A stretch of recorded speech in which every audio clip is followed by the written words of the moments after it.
Diet করে যদি ওনার অবস্থা থাকে এইরকম, তাহলে সেই ডায়েট না করাই বেটার।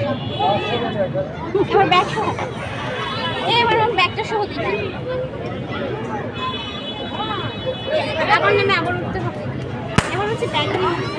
ওরে লাকি ঢং শুরু হয়েছে ওজন মাপা নিয়া।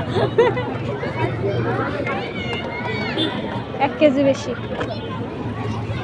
আমার ব্যাগ 1 কেজি হয়েছে না মেন আবার ব্যাচেলার মেশিনটা আমি নামবো। কত কেজি? আমার থেকে বেশি, আমার থেকে বেশি। আমি কি আমারটা মাপবো?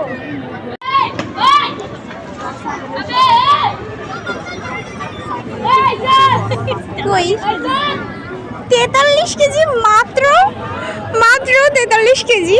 হাই হাই, এই চলো শরীর এক্সচেঞ্জ করি চলো।